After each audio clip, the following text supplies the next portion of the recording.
Whoa, alright. Wow, very different riding position. Fucking way too upright.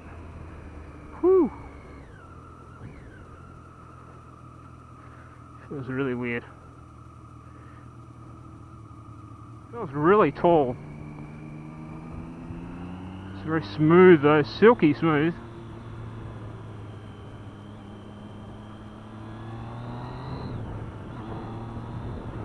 Smooth, butter smooth gear change. That clutch point, gotta get used to that clutch point.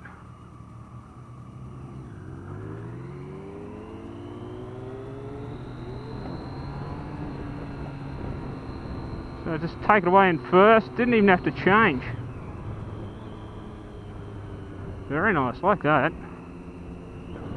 I think first thing I'll do is change these levers. Get used to these are long stock factory levers again.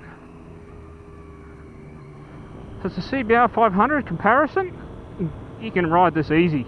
Easy. Now I haven't pushed it right through the power band, but jumped on it a little bit nervous initially, but very easy to ride, butter smooth. Suspension is smooth, engine is smooth.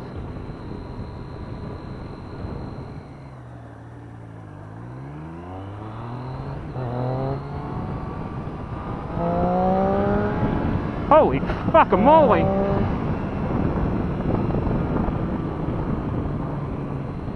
Fuck, it shifts.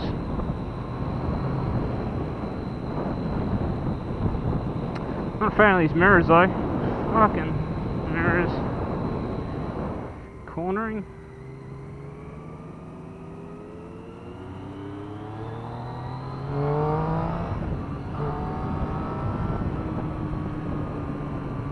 It's like you're there. Twist it and you're there. Holy shit. When you squeeze it, it gets a nicer note. But otherwise, it's pretty sedate.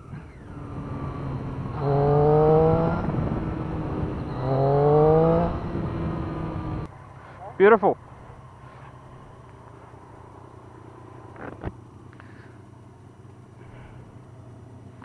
Oh, definitely a lot more leaned over.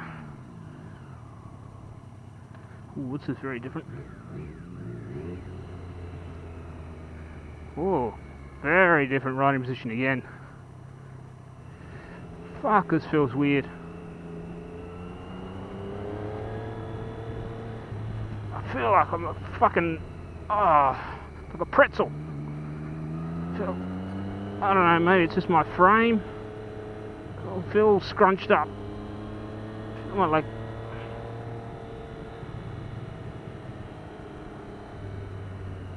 I don't know about this one. Too much of a pretzel.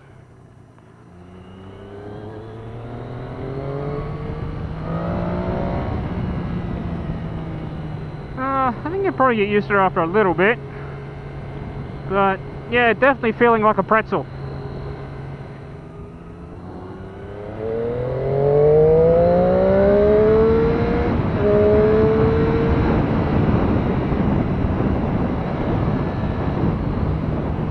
Fuck, does it accelerate though? Holy shit. I feel like a friggin' pretzel. I feel like I should be sitting back a bit. My ass feels too high.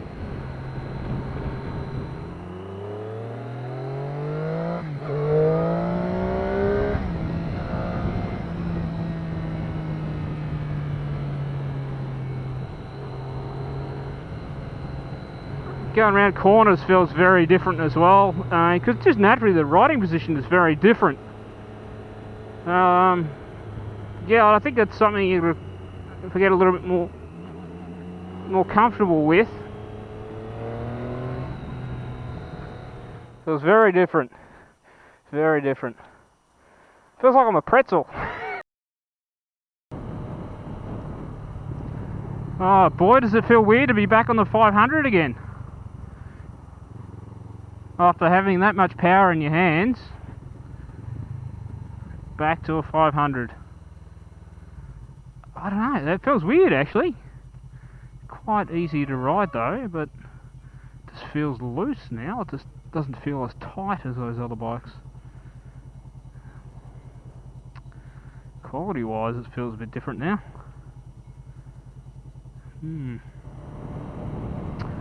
Okay, quick summary of riding the Triumph Street Triple and the Daytona. Street Triple R, Daytona 675R, latest editions, so was that 2014, 2015, whatever they are. Not a handful. Yes, they have a truckload more power, but it is silky smooth. It just, the finish, it feels like a higher quality machine. That's the best way to describe it. Quality feels really, really good. You know, it doesn't feel like there's any play. It's smooth, silky smooth on the road. It feels like riding butter. You know, throwing it into another gear, it doesn't clunk into a gear, it doesn't snap back on anything. It's surprisingly usable. It's just as easy to ride as this 500R. Very surprising. I can almost say it's a learner bike. You know, I'm not surprised that they brought out the 660 Triple. There are a couple of things I didn't like. Maybe if I played around with it a little bit more, were the mirrors and the levers. I would definitely be inclined to replace those. Just the adjustability of the mirrors just felt really weird, and the levers just too long for me. I'm used to these aftermarket short levers now, so that's just me, a personal preference.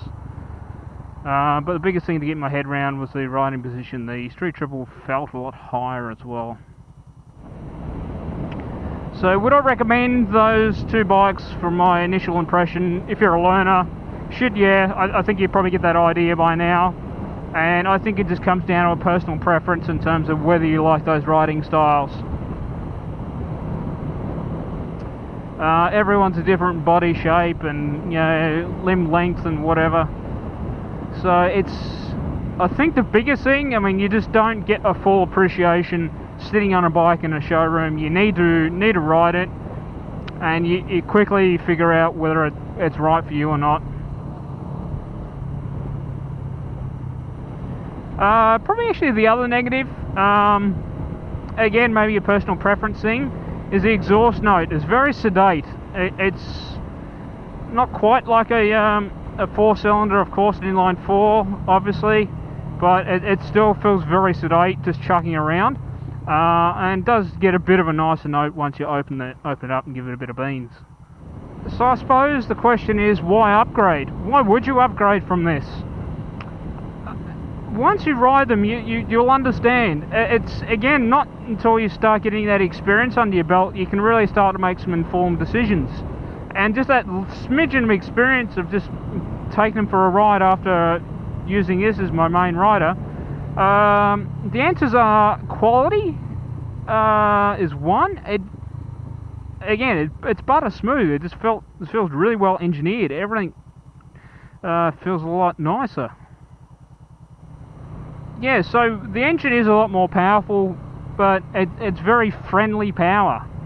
Again, you know, it's not going to surprise you. You know, you twist your throttle and I'm sure you're going to pop a wheelie pretty easily. I wasn't game enough to do that and give it the full beans.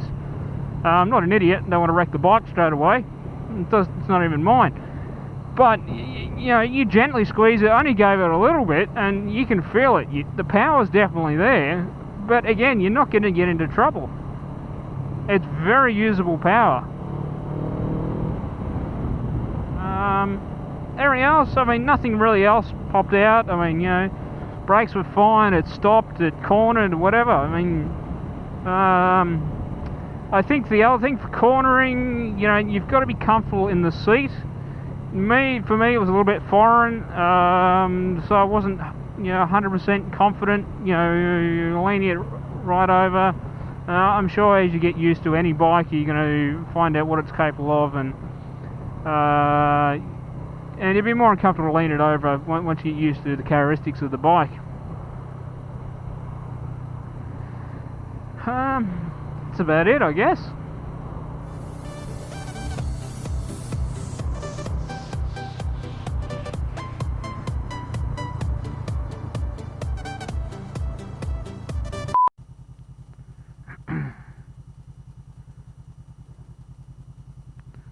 Me getting evil eyes everywhere. Talking to myself standing still, that's probably why.